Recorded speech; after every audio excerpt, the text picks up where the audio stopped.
With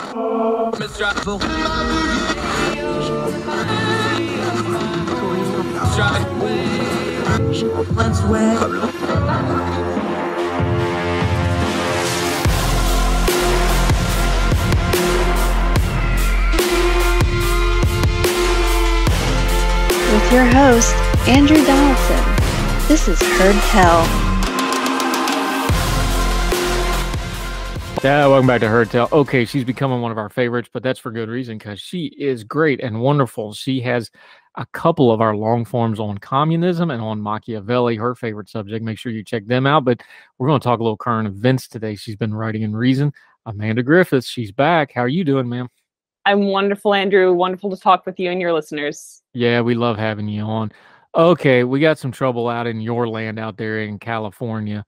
You left coast folks do some funky thing. Let's just start with this because we're going to be talking about cryptocurrency and regulation here. I like to start with honesty, right? I've tried, Amanda. I've tried to understand cryptocurrency. I've tried to learn about it. I've honestly tried. There's people I really respect who've done really well with this, who know this stuff inside and out. They think it's great. I know other people who there's a little bit of an ick factor and there's some weird, dirty stuff that goes on with this. Just start with cryptocurrency for the folks that just honestly, just the honest skeptic people. Mm-hmm. Tell us your definition of cryptocurrency, where you're at on it. I'll tell you where I'm at. I tried. I can't get there. I don't want it regulated into oblivion, but I don't really understand it either. Where are you at on this? Sure. Well, I mean, first of all, how much do you understand fiat currency really and how that works? But I didn't say it's true. I'm similar to you. We're all beginners because every time we learn something about cryptocurrency, Andrew, the market changes. Cryptocurrency, it casts a really wide net. First of all, you had this initial cryptocurrency. Everyone knows the name, or almost everyone knows the name, Bitcoin. Now, Bitcoin is a specific type of cryptocurrency. You also have various types of decentralized finance. You might have heard of NFTs, non-fungible tokens, sort of digital artwork. You might have heard of Ethereum.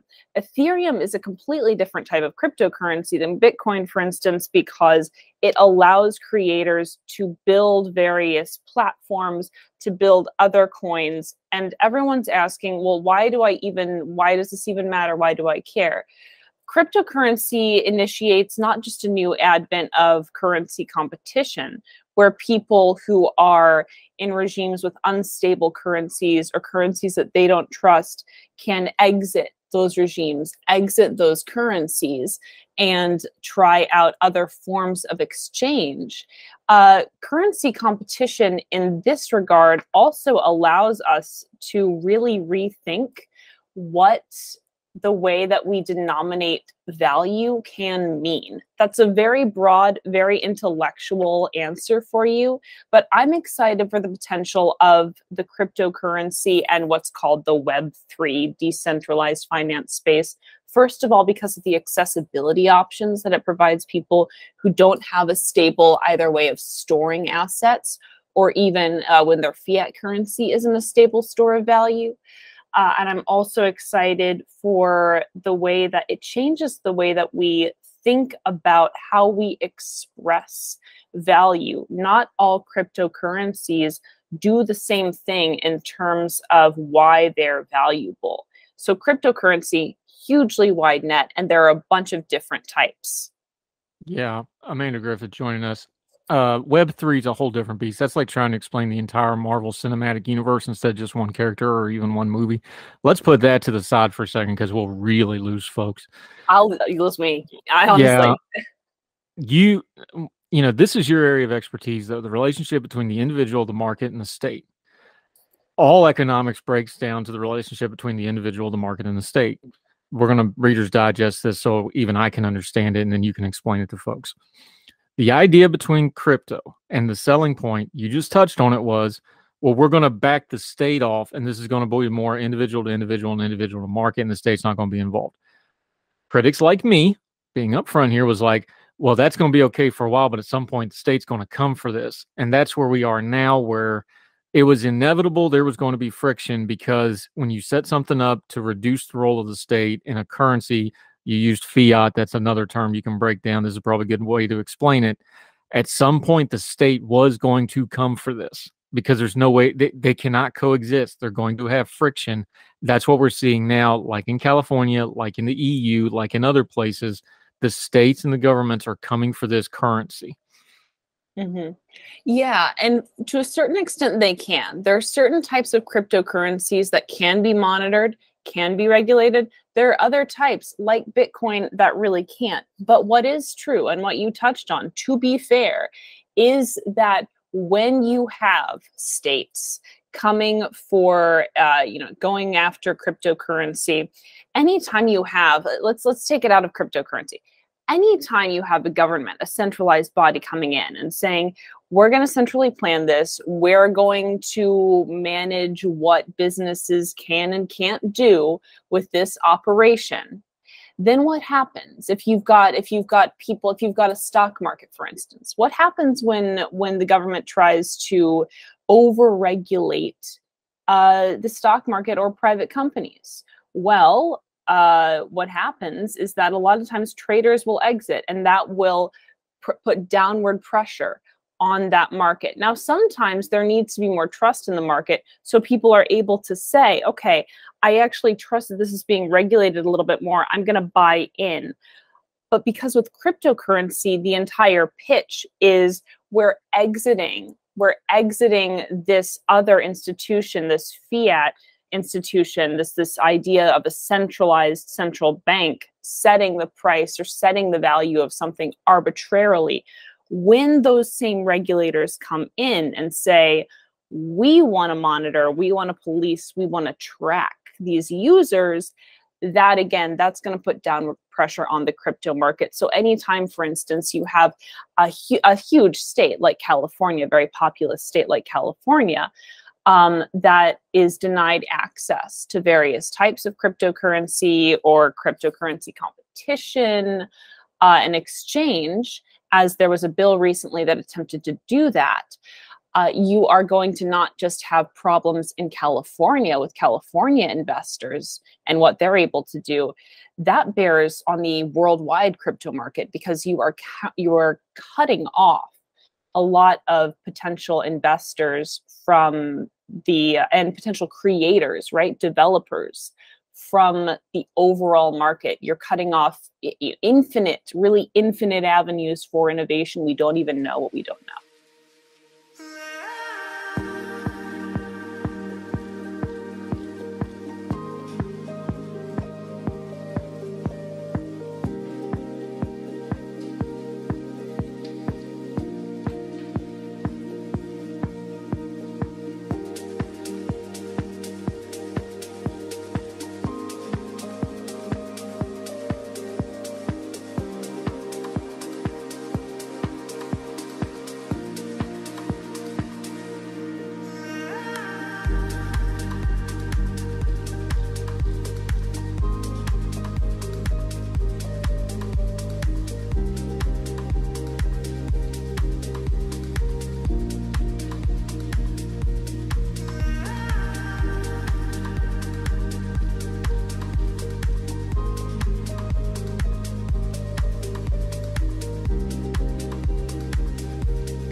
So that gets us to this bill in California. Amanda Griffiths joining us.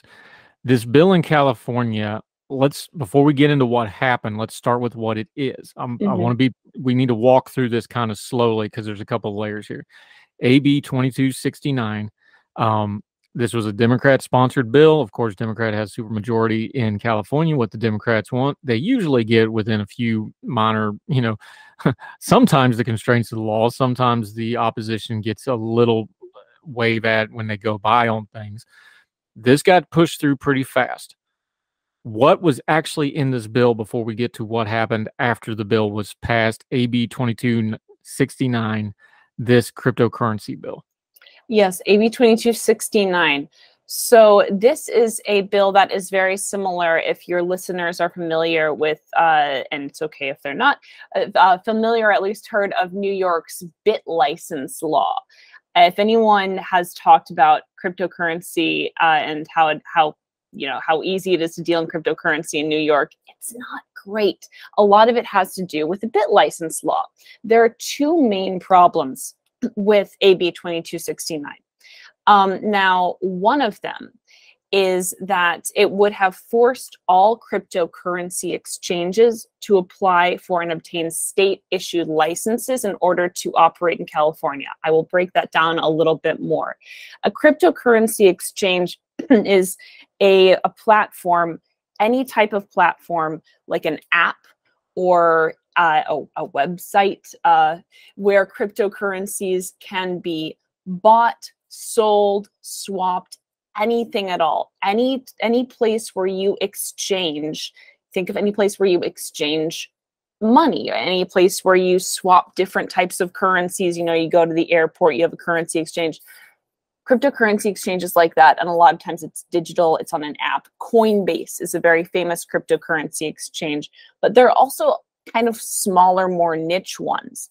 And these smaller, more niche cryptocurrency exchanges that are just getting their start are very often those places where they'll carry newer tokens that are a lot more volatile. But before before those major. See, now you're doing it. Yeah, How am I supposed to exactly, keep this straight? exactly. Because you got all these letters after your name, and I can't figure it out. And look at you. Crypto, coin, what? Okay, but before Coinbase and other areas, other platforms are able to scoop them up. So this would have required all of these different exchanges to get a banking license. That would really kneecap these small exchanges, because once again, you are applying to the state, and these state regulators that don't understand how cryptocurrency exchange really works, it would curtail them, cut them off from being able to get in on this game. And then of course it would cut off consumers' access to these different platforms and applications. And again, it would cut off their access to, yes, more volatile assets, but it would cut them off to those assets in those initial stages, when usually if they're going to skyrocket in price, they do so during those very, very early launch stages. Okay. And Amanda Griffiths joining us. We need to do one more foundational thing here before we get into what happened. California is not a normal economy.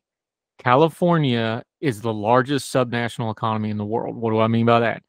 If California was its own country, it'd be the 6th largest economy in the world. It would be slotted somewhere between Germany and India, which is remarkable when you consider sometime in the spring, India is going to be the most populous nation in the earth. Okay, Germany is the powerhouse of Europe. It almost single-handedly drives the EU. This is a massive economy, and to kind of go back to what you said earlier, California knows this. Gavin Newsom knows this. Policymakers know this, especially policymakers on the left and in the Democratic Party. Worldwide, folks know that if you can get certain things passed in California, it has worldwide implications because of the size of California's economy. That's why things like their regulation of the gig economy, their regulation of crypto, this is not just a U.S. thing. This really is a global test case, just like as if a Germany, a Russia, a China, these other countries are trying to get in on regulating cryptocurrency. If they can do it at California, it will have worldwide implications. Absolutely. And I should have mentioned, by the way, there were two problems with this bill, really. And the first is what we just touched on, with that limiting, you have to apply for this banking license. That's a cumbersome waiting game, even to be a cryptocurrency exchange. There's something else, because there are a lot of people who deal in cryptocurrencies that aren't technically exchanges, right? These are like developers and people like that. Now, even there, the second prong of the bill that is so problematic, this assembly bill, would have banned all businesses not licensed by the California Department of Financial Protection and Innovation. You talk about a lot of letters, DFPI, from dealing in stable coins. And again, if you're not licensed by the California DFPI, you're not a bank. So big banks could deal in these things called stable coins, and non-banks, these small niche developers, these individuals, couldn't. Why are stable coins important? This is an area where I was initially kind of skeptical about, what's the big deal behind a stable coin if it's just like a dollar. Well, stable coins, and here's where we get to the worldwide implications. Stable coins are kind of like a middleman.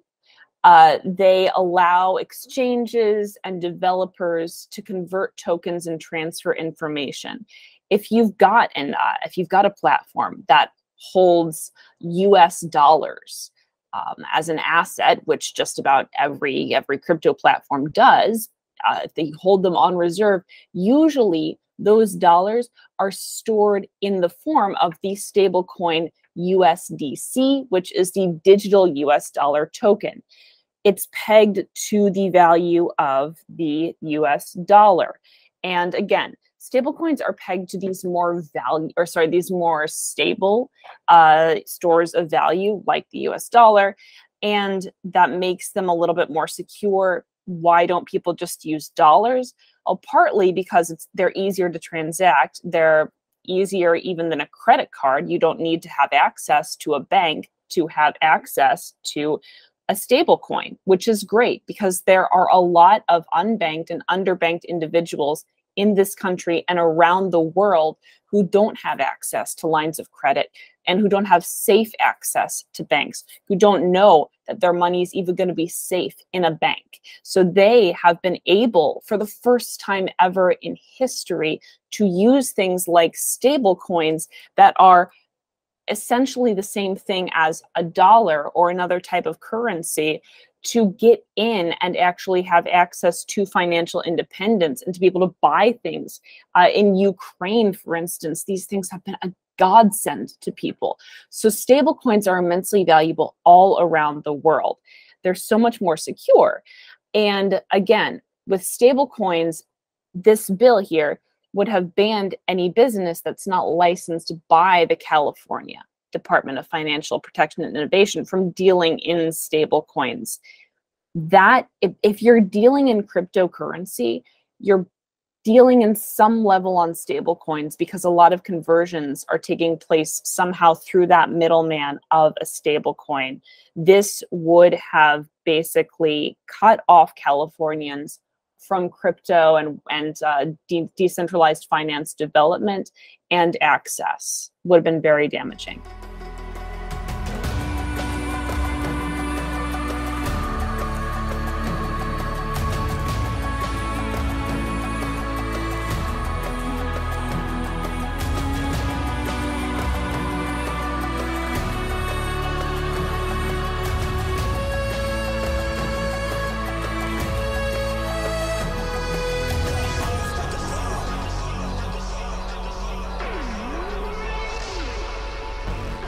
Amanda Griffiths joining us. Okay, so that's a lot of runway to get to what happened. What happened was Gavin Newsom, current governor of California, who, it's no big secret, has other ambitions, national ambitions, who is running a lot of media, laying the groundwork because it's no big secret he really wants to be president of the United States sooner rather than later. He vetoes this thing. Now, this is a Democratic bill through a Democratic supermajority that Democrats really, really want, and he vetoes the thing. But his explainer was telling because of why he actually did what I always ask politicians, so credit here.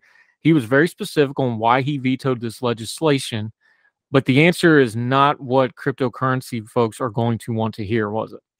No, it was not. This is another classic case of a politician doing what appears to be the right thing for all the wrong reasons. It was a surprise that Governor Gavin Newsom, I call him Gavin with the good hair because he does have good hair. California Governor Gavin Newsom did veto this bill that was passed by and sponsored by fellow Democrats. So people were wondering why? Why did this happen? Well, in a statement, Governor Newsom said, and I will quote here from this statement, that it was premature. Oh, well, why? It was premature to lock a licensing structure in statute without considering forthcoming federal actions. Basically, this is paving the way for more stringent federal regulation. Not only is Governor Newsom saying it's premature, and it's not premature to pass this bill because it might cut off innovation in the crypto market. It's not premature to pass this bill because it doesn't acknowledge the speed and the rapidity of that innovation and the lack of bureaucratic understanding of the space. It's premature because we actually need more regulation, and it needs to come from a more centralized body. It's a huge problem from an foreign industry whose entire value add, whose entire pitch is we are decentralized. We're all about decentralization. And if you kick the can to further and further decentralized body, you're doing what any type of regulation will do in that regard, which is initiate central planning and then cut off that decentralized potential, cut off that innovation that can only happen when more people are able to do more things and have more choices. Amanda Griffiths joining us. I actually, in a vacuum, agree with the statement that he issues here when he says a more flexible approach is needed to ensure regulatory oversight can keep up with rapidly evolving technology and use cases. I agree with that in a vacuum. The thing is I can read. I know quite a bit about Governor Newsom because I study him, because I do think he's going to be a political force in the future. Like we already said, he helms the 6th largest economy in the world. I have to pay attention to how this man governs. I know he's coming at that from the different angle than I am, even though I agree with him in a vacuum there. I and folks like you, even though I don't fully understand cryptocurrency, I'm skeptical of it in a lot of ways. I don't want it regulated into oblivion. I think it's an option that folks should be entitled to have, even though there's some icky stuff that, quite frankly, in a vacuum, yeah, there's some stuff about crypto that probably needs to be regulated because there is untoward stuff and there is icky stuff and there is criminal activity involved. At the same time, I also know how government regulation works, and you're going to get the baby out with the bathwater with it. Is there an answer here? Because governments are never going to stop trying to regulate this. Crypto's always going to try to fight against it, but at some point, it does have to become fungible. I hate to use that term because NFTs kind of killed this, but it has to become fungible tokens if it's going to be used by the common folks, right? At some point, it's going to get into the area where there's going to be banking, there's going to be regulation, there's going to be financial oversight, and frankly, there should be a little bit of it. Do we have any happy mediums here? Are there any easy answers at all, or is this just going to be an ungodly mess for time and eternity? It should be a bit of a mess, when people but so is any type of market, right? Now, when you have people who are criticizing, as you did, and I think there are valid criticisms of the crypto space, and you're criticizing the unregulated aspects of it. A lot of times these errors do get caught very quickly by users because you're able to see, okay, this looks kind of scamish. People bring up all the time the recent debacle with these two currencies, Terra and Luna, which were, ostensibly an algorithmic stablecoin scheme. Terra and Luna, this wasn't really a true stablecoin that was pegged to the dollar. You had one coin that was pegged to another coin that was sort of pretending to be pegged to the dollar. This was a bit different from something that's actually like the US dollar token. We don't have to get into the weeds on that, but the idea is that was caught with something with the speed that is much, much more rapid than you say, than you'd have scams in the stock market being caught typically. That's not to say that there shouldn't be any type of federal regulation, but what that type of regulation should entail is a lot of input from creators, from independent investors, from people who know this space and understand it, and who are able to give feedback, give input. It needs to be flexible. All I can say in terms of that is that working with various big centralized bodies is not going to be the answer. Any regulation of this space has to be incredibly flexible, has to acknowledge the potential, yes, for fraud, and also acknowledge the potential for government encroachment and over encroachment in this space that is supposed to be an exit ramp. It also needs to acknowledge the fact that to an extent we can regulate cryptocurrency, to an extent we can track users, and to an extent, for a lot of cryptocurrencies, we can't. And eventually, I think there will be a reckoning that comes due with that, where people will recognize there are always going to be avenues to getting around oversight. And the question has to be, do we want those avenues to only be available to bad actors? Or do we want these avenues to be open to people who are trying to escape totalitarian, authoritarian regimes who are using this veneer of oversight in order to cramp down on people's access, talking in particular about regimes like China here, Venezuela, where cryptocurrencies have been an incredible asset in more ways than one. So when we talk about regulation, we talk about oversight, we need to ask ourselves, okay, when does that regulation also need to bear on the regulators themselves?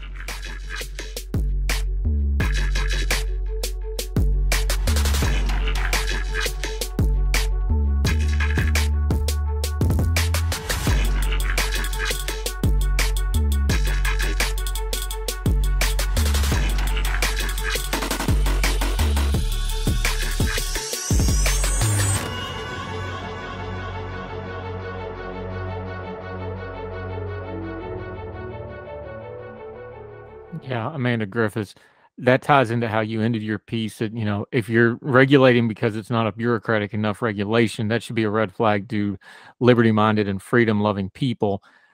Look, I don't go as far as some of our libertarian things. I understand we need to have some regulation. I just think we should be skeptical and challenging it. I think regulation should be like negative editing. You have to sell me on why we need the regulation, not the other way around. That's not how we do it. I'm a realist. Where do you see this fight going next? The governor obviously vetoed this. They'll probably just turn around and pass something really similar next legislative session because this is California and this isn't going anywhere. The federal stuff may be a while because Congress looks like it's going to probably be split or at the best very contentious.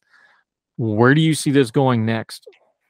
They may, although I'm interested because you did mention that Governor Newsom is cracking his knuckles for a presidential run. I'm intrigued by that. I do think it will be entertaining, although I've learned my lesson about hoping that people run simply for entertainment value. I'll just put it that way. He's not unskilled. Look, he's good on camera. He's not unskilled. You can say whatever you want. He's very progressive, but California people on the right reflexively just knock everything California does. California is a big economy. They've got selling points. No, you can't just write him off as a candidate. You can't. Not at all. Not at all. And I'm not as supportive of his at all. I've been very critical of him. No, you can't just automatically write him off on a national ticket because he's going to have some built-in advantages that other people aren't. Some, although I'll be interested to see what happens when he starts doing national media tours and in terms of the thermometer reading. That said, where does this go? There is a lot of pending federal legislation. There's a lot of talk on the federal level about what's going to happen with the federal government and regulation. I see in the short term a lot of fights going on in Congress about what the government can and should do in this space. I also see, because of the inability to really understand and comprehend this industry, and I don't fully understand it. I understand very little, and I try to break it down for myself, and in the process of doing that, hopefully explain some things to other people as well. Because of where I am and what I know, understanding I probably know more than many of the regulators who would be doing the regulation here, and I don't know much. That to me suggests that in the long run or in the medium term, there's not going to be much effective regulation because people just don't understand what they're dealing with. I imagine that might scare some people. For me, I hear that and I think potential. That's great. There's potential for danger, yes. There's also potential for incredible development and incredible creativity. In terms of the regulation, I've seen a lot of proposals. There are a lot of ways to get around various types of regulation, for good and for ill, right? So I'm not sure how effective a lot of these proposals will be, but there will definitely be fights playing out. This will be something certainly to watch in the months and the years to come. That will, of course, bear on any market, on the stock market as well. So this is something that people absolutely need to have their ear to the ground on and be monitoring. This is going to be a major factor in any of your investments, whether you're a crypto person or not. It's going to play a role. Yeah, and that crypto market swings wildly, and it's very susceptible to news, and it's very susceptible to politics. I got to imagine every time these regulation things up, that market's going to swing even more. And important people have money in crypto, which means their regular assets are going to get affected too. Exactly. Amanda Griffiths, the whole piece is in Reason. That's a good get. Well done. Congratulations. Thank you so much. Won't return my calls. My DMs are open. We're going to link the whole piece as always. Read it for yourself. Decide for yourself. She also has a lot of links in here, like all good pieces do. You need to go through the links as well. We'll see where this goes. Amanda Griffiths, we always enjoy having you. Let folks know where they can keep up with you until we can get you back on Heard Tell again, whether it's on one of the long forms. We got to do another communism one soon. We do. We didn't even scratch the surface on that bad boy. But until people hear from you again, let them know where they can keep up with you and find your work. Everyone can follow me on Twitter at Ajax the Griff, AJAXTHEGRIFF. And they can also follow me via my contributor page at Young Voices. That's young-voices.com. There's a list of contributors. I'm on there, and you'll see all my latest work, latest media. And I always love to engage with people, get their feedback, and I love to talk about all this kind of stuff. So that's where people can find me. And oftentimes on Heard Tell, talking with Andrew. Yeah, we're going to keep you in a regular rotation because you're great. You bring up interesting stuff. We will link to all that. Amanda Griffith, thank you so much for the time today. Thank you so much, Andrew. It's been a blast as always. Thank you. I drop bombs.